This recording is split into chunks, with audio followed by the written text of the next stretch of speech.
Hi friends, welcome to learning academy Kannada YouTube channel. ಮೊದಲು YouTube channel ನೋಡ್ತಾ ಇದ್ದರೆ ಅಥವಾ ಇಲ್ಲಿವರೆಗೂ ಸಬ್ಸ್ಕ್ರೈಬ್ ಮಾಡದೇ ಇದ್ದರೆ ಸಬ್ಸ್ಕ್ರೈಬ್ ಮಾಡಿ ಮತ್ತು ಸಪೋರ್ಟ್ ಮಾಡಿ ಅಂತ ಹೇಳ್ತಾ ಇವತ್ತಿನ ಒಂದು ವಿಡಿಯೋ ಬಂದುಬಿಟ್ಟು ಚೆಸ್ಕಾಂ ಪವರ್ಮ್ಯಾನ್ 1:1 ರಿಸಲ್ಟ್ ಯಾವಾಗ ಬರುತ್ತೆ ಎಂಬುದು ಎಲ್ಲರ ಪ್ರಶ್ನೆಯಾಗಿತ್ತು. ಇದಕ್ಕೆ ಇನ್ನೂ ಎಷ್ಟು ದಿನ ಬೇಕಾಗ್ತದೆ ಎಂಬುದನ್ನು ನೋಡ್ತಾ ಹೋಗೋಣ. ಅದಕ್ಕಿಂತ ಮುಂಚಿತವಾಗಿ ನೀವೇನಾದರೂ ಸಹ ನಮ್ಮೊಂದು ಚಾನಲ್ನ ಮೆಂಬರ್ಶಿಪ್ಪನ್ನು ತೆಗೆದುಕೊಳ್ಳದಿದ್ದೀರಿ, ಸಬ್ಸ್ಕ್ರೈಬ್ ಬಟನ್ ಪಕ್ಕ ಕಾಣುತ್ತಿರುವಂತಹ ಜಾಯಿನ್ ಬಟನ್ನ ಕ್ಲಿಕ್ ಮಾಡಿ ಕೇವಲ 29 ರೂಪಾಯಲ್ಲಿ ನನ್ನ ಬಳಗ ಎನ್ನುವಂತಹ ಮೆಂಬರ್ಶಿಪ್ಪನ್ನು ತೆಗೆದುಕೊಂಡು ಸಪೋರ್ಟ್ ಮಾಡಿ ಅಂತ ಹೇಳ್ತಾ ಈಗ ವಿಡಿಯೋವನ್ನು ಆರಂಭ ಮಾಡ್ತಾ ಹೋಗೋಣ ಸ್ನೇಹಿತರು. ನಿಮ್ಮೆಲ್ಲರಿಗೂ ಗೊತ್ತಿರುವಂತೆ ಈ ಒಂದು KPTCL ಯಾವಾಗ ಬರುತ್ತೆ ರಿಸಲ್ಟು ಎಂಬುದು ಒಂದು ಅಭ್ಯರ್ಥಿಗಳೆಲ್ಲ ಆಗ್ರಹ ಮಾಡಿದರೆ ಒಂದು ಪತ್ರಿಕಾ ಪ್ರಕಟಣೆಯೂ ಸಹ ಆಯಿತು. ಈ ಕೂಡಲೇ ನೀವೆಲ್ಲ ರಿಸಲ್ಟ್ ಬಿಡಬೇಕು, ಯಾಕಂತಂದರೆ ಇದರಲ್ಲಿ ಆಯ್ಕೆ ಆಗುವಂಥವರು ಇದ್ದವರು ಮತ್ತು ಕೇವಲ ಈಗ ಚೆಸ್ಕಾಮಲ್ಲಿ 309 ಪೋಸ್ಟ್ ಅಂದರೆ ಈಗ ಅವರು 600 ಜನ ಕ್ವಾಲಿಫೈ ಆಗಿದ್ದಾರೆ. ಅದರಲ್ಲಿ 309 ಜನ ಕ್ವಾಲಿಫೈ ಆಗ್ತಾರೆ, ಓಕೆ. ಬಟ್ ಉಳಿದಂತಹ ಏನು ಜನ ಇರ್ತಾರೋ ಏನು ಹತ್ತತ್ರ 290 ಜನ ಅವರೆಲ್ಲರೂ ಸಹ ತಮ್ಮ ಬೇರೆ ಜಾಬನ್ನು ನೋಡ್ಕೊತಾರೆ, ಓಕೆ. ಹಾಗಾಗಿ ರಿಸಲ್ಟನ್ನು ಬೇಗ ಬಿಡಬೇಕು ಅಂಥೇಳಿ ಎಲ್ಲರೂ ಸಹ ಆಗ್ರಹ ಮಾಡಿದರು. KPTCL ಅವ್ರಿಗೆ ಕಾಲ್ ಮಾಡಿದರು, ಎಲ್ಲ ಕಡೆ ಮಾಡಿದರು. ಬಟ್ ಅದು ಪ್ರಾಬ್ಲಮ್ಮು ಹೇಳ್ಬೇಕಂತಂದರೆ ಈ ಒಂದು KPTCL ನೇಮಕಾತಿಯಲ್ಲಿ ಅವರು ಯಾವುದೇ ರೀತಿಯಾದಂತಹ ಡಿಲೇಯನ್ನು ಮಾಡಿಲ್ಲ, ಓಕೆ. ನೀವು ಕರೆಕ್ಟಾಗಿ ನೋಡಿದರೆ ಅವರು ಪ್ರೊಸೆಸಿಂಗ್ ಸ್ಟಾರ್ಟೇ ಇದೆ, ಮೊದಲಿಂದನೂ ಸ್ಟಾರ್ಟೇ ಇದೆ, ಓಕೆ. ಫಿಸಿಕಲಿಂದ ಹಿಡಿದು ಕಂಟಿನ್ಯೂ ಆಗಿ ಅವರು ವರ್ಕ್ ಅಂದರೆ ಪ್ರೊಸೆಸಿಂಗನ್ನು ಮಾಡ್ತಾನೇ ಇದ್ದಾರೆ, ಓಕೆ.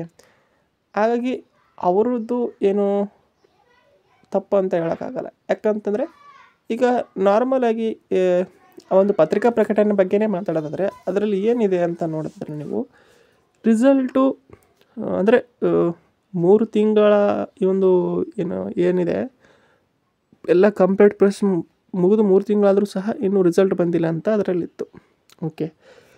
ಕಂಪ್ಲೀಟ್ ಪ್ರೊಸೆಸ್ಸು ಮುಗಿದು ಇನ್ನೂ 3 ತಿಂಗಳಲ್ಲ, ಇನ್ನೂ ಕಂಪ್ಲೀಟ್ ಪ್ರೊಸೆಸ್ಸೇ ಮುಗಿದಿಲ್ಲ ಫಸ್ಟ್ ಆಫ್ ಆಲ್, ಓಕೆ.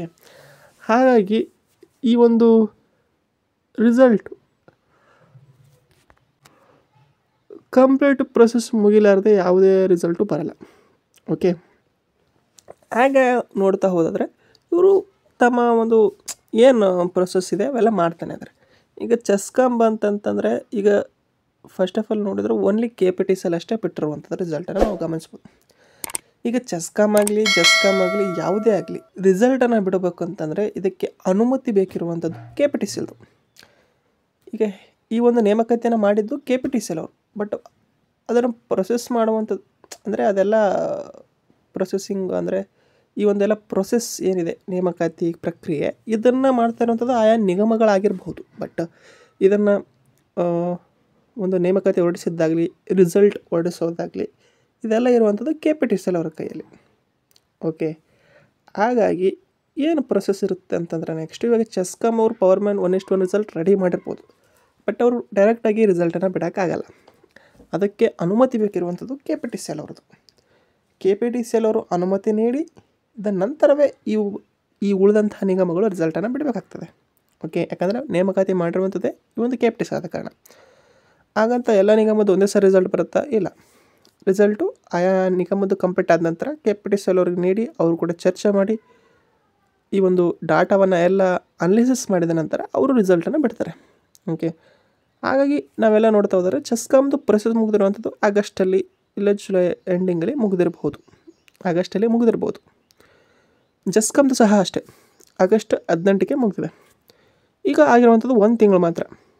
ಈ 1 ತಿಂಗಳಲ್ಲಿ ರಿಸಲ್ಟನ್ನು ಅವರು ಬಿಡ್ತಾರೆ, ಬಟ್ ಬಿಡಲ್ಲ ಅಂತಲ್ಲ, ಅಕ್ಟೋಬರ್ ತಿಂಗಳಲ್ಲಿ 100% ರಿಸಲ್ಟ್ ಬರ್ತದೆ ಸ್ನೇಹಿತರೆ, ಓಕೆ. ಅದೊಂದು ಅಂದ್ಕೊಳ್ಳಿ. ಬಟ್ ರಿಸಲ್ಟ್ ಮಾತ್ರ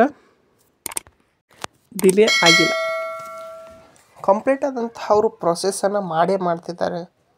ಇಲ್ಲಿ ಮಾಡಲಾರದ್ದು ಏನೋ ಒಂದು ಪ್ರಾಬ್ಲಮ್ ಅಂತಂತಂದರೆ ಚೆಸ್ಕಾಂ ಅವರು ಒಂದು ನಿಮ್ಹಾನ್ಸ್ ಮೆಡಿಕಲ್ ಲೀಸ್ಟನ್ನು ತಮ್ಮ ಒಂದು ವೆಬ್ಸೈಟಲ್ಲಿ ಪ್ರಕಟಿಸದೇ ಇರುವಂಥದ್ದು, ಓಕೆ. ಅದರಿಂದ ಎಲ್ಲರಿಗೂ ಒಂದು ಗೊಂದಲ ಇದೆ, ಅವರು ಮೆಡಿಕಲ್ ಮಾಡಿದ್ರು ಇಲ್ಲೋ ಅಂತೇಳಿ. ಬಟ್ ಅದು ಪ್ರೊಸೆಸ್ ಮುಗಿದಿದೆ. ಈಗ KPTCLನೇ ನೀವು ನೋಡಿದಾಗ ನಿಮ್ಗೆ ಗೊತ್ತಾಗ್ತದೆ, ಅವ್ರು ಏನು ಮಾಡಿದರು, ವಿಕ್ಟೋರಿಯಾ ಆಗೋಣ ಡೈರೆಕ್ಟಾಗಿ ಅವರು ನಿಮ್ಹಾನ್ಸ್ಗೆ ಕಳಿಸಿದರು. ಬಟ್ ಅವರು ಲೀಸ್ಟನ್ನು ಬಿಟ್ಟಿಲ್ಲ ನಿಮ್ಹಾನ್ಸ್ದು. ಅದು ಮುಗಿದ ನಂತರ ಫಸ್ಟ್ ಸ್ಟಾರ್ಟ್ ಆಗಿದ್ದು ಮೆಡಿಕಲ್ ಯಾವುದು? ಚೆಸ್ಕಾಮ್ದು. ಇಡೀ ಎಲ್ಲ ನಿಗಮಕ್ಕೆ ಹೋಲಿಕೆ ಮಾಡಿದ್ರೆ. ಹಾಗಾಗಿ ಅವರು ಸಹ ಅದೇ ಒಂದು ಪ್ರೊಸೆಸ್ಸಲ್ಲಿ ವಿಕ್ಟೋರಿಯಾ ಬಿಟ್ಟರು. ವಿಕ್ಟೋರಿಯಾ ಆದ ನಂತರ ಡೈರೆಕ್ಟಾಗಿ ನೀವು ಚೆಸ್ಕಾಮ್ ಅವರಿದ್ದರೆ ಕೇಳಬೇಕಿದ್ರೆ ಅವರಿಗೆ ಕಾಲ್ ಮಾಡಿದರು. ಅವರು ಸಹ ಹೋದರು, ಪ್ರೊಸೆಸಿಂಗನ್ನು ಮುಗಿಸ್ಕೊಂಡ್ರು ಎಲ್ಲ ಪ್ರಕ್ರಿಯೆ. ಬಟ್ ಆನಂತರ ಬರುವಂಥದ್ದು ಜೆಸ್ಕಾಮ್ ಅವ್ರು ಹಾಗೆ ಮಾಡಿಲ್ಲ. ವಿಕ್ಟೋರಿಯಾ ಹಾಸ್ಪಿಟಲ್ ಇಷ್ಟು ಬಿಟ್ಟರು, ನಿಮ್ಹಾನ್ಸ್ದು ಬಿಟ್ಟರು. ಈಗ ಗೊತ್ತಾಗುವಂಥದ್ದು ಏನಪ್ಪ ಅಂತಂದರೆ ನಿಮ್ಹಾನ್ಸ್ಗೆ ಎಷ್ಟು ಜನ ಆಯ್ಕೆ ಆಗಿದ್ದಾರೆ ಮತ್ತು ಎಲ್ಲಿವರೆಗೂ ನಾವು ರಿಸಲ್ಟ್ಗಾಗಿ ವೇಟ್ ಮಾಡಬೇಕು ಎಲ್ಲ ಅದರಲ್ಲಿ ಗೊತ್ತಾಗ್ತದೆ. ಓಕೆ, ಹಾಗಾಗಿ ಈ ಒಂದು ರಿಸಲ್ಟ್ ಅತಿ ಶೀಘ್ರದಲ್ಲಿಯೇ ಬರ್ತದೆ, ಈ ತಿಂಗಳಲ್ಲಿಯೇ ಬರ್ತದೆ. ಎಲ್ಲರೂ ವೇಟ್ ಮಾಡಿ. ನೀವು ಎಷ್ಟು ಏನು ಮಾಡಿದರೂ ಸಹ ಮಾಡೋಕ್ಕಾಗಲ್ಲ. ಬಟ್ ಅದು ರಿಸಲ್ಟು KPTCL ಅವ್ರ ಕೈಯಲ್ಲಿದೆ, ಅದು ರಿಸಲ್ಟ್ ಬಂದೇ ಬರುತ್ತೆ ಅಂತ ಹೇಳ್ತಾ ಇದು ಇವತ್ತಿನ ವಿಡಿಯೋ ಆಗಿತ್ತು. ವಿಡಿಯೋ ಇಷ್ಟ ಲೈಕ್ ಮಾಡಿ, ಶೇರ್ ಮಾಡಿ ಮತ್ತು ತಪ್ಪದೆ ಸಬ್ಸ್ಕ್ರೈಬ್ ಮಾಡಿ ಅಂತ ಹೇಳ್ತಾ ವಿಡಿಯೋ ಇಷ್ಟ ಆಗಿ ಧನ್ಯವಾದ. Thanks for watching.